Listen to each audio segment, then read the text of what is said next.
For all the rancor of the 2024 presidential election, there was one issue on which both the candidates agreed. And eliminate taxes on tips for service and hospitality workers. No tax on tips.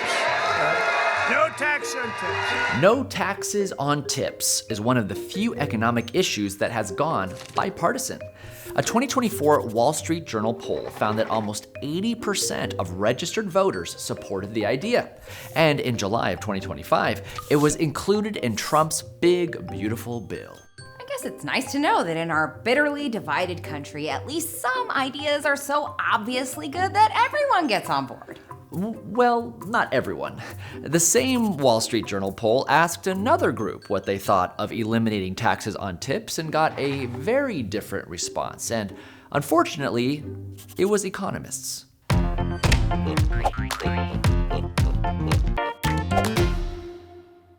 I gotta admit, this isn't a great look for economists. Everyone knows that tipped workers bust their butts for low pay.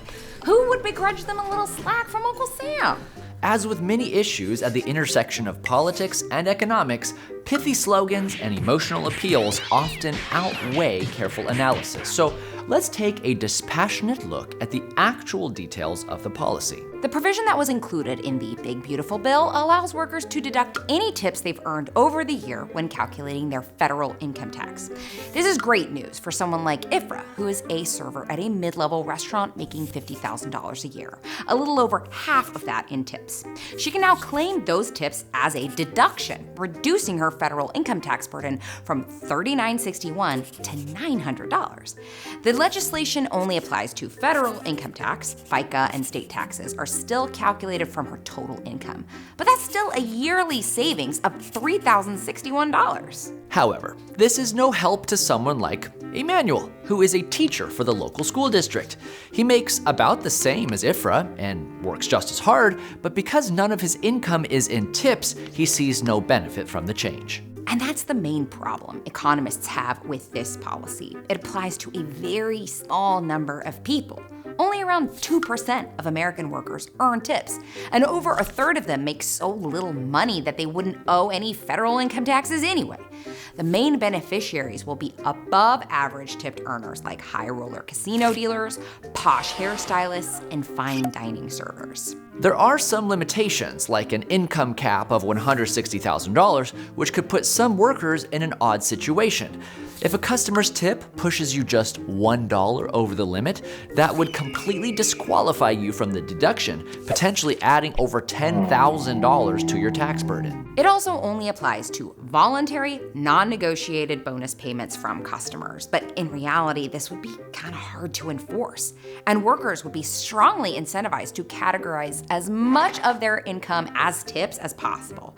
Imagine your hairstylist offering to give you a 50% discount on the price of a cut, as long as you agree to a 100% tip. Employers would also be incentivized to reclassify staff as tipped employees, since it would make the position more attractive and ease pressure to raise wages. Currently, the bill stipulates that only workers that traditionally receive tips may qualify, but there are already hosts of lobbyists from various industries petitioning Congress to expand the definition. Some fear that the exemption could evolve to include high-paid professionals like lawyers and financial advisors who could restructure their invoices to include tips, thereby skirting tens of thousands of dollars in taxes. All this means that once this takes effect, tipping may become an even more entrenched and pervasive part of the American economy than it already is. And that's not good. Not only do most people find it annoying, labor activists warn that tipped workers are especially vulnerable to wage theft by their employers. In our state of Texas, for example, restaurants are allowed to pay their servers only $2.13 an hour, as long as their tips bring them up to minimum wage.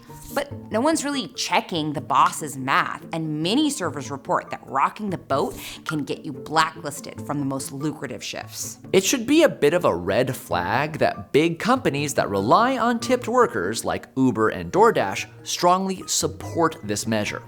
It will raise the proportion of the paycheck their employees take home, meaning they won't have to offer as much in wages to attract workers.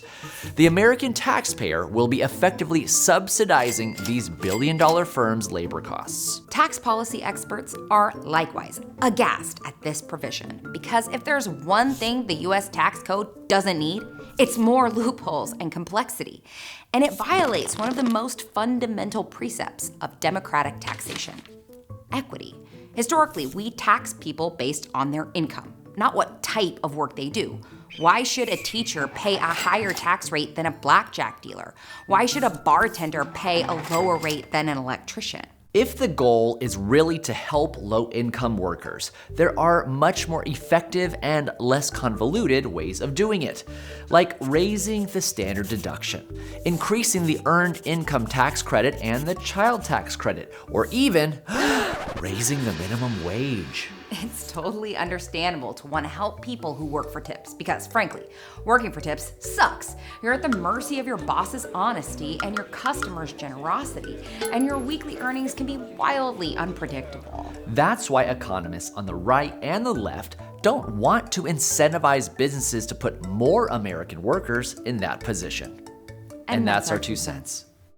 Thanks to our patrons for keeping 2 cents financially healthy. Click the link in the description to become a 2 cents patron.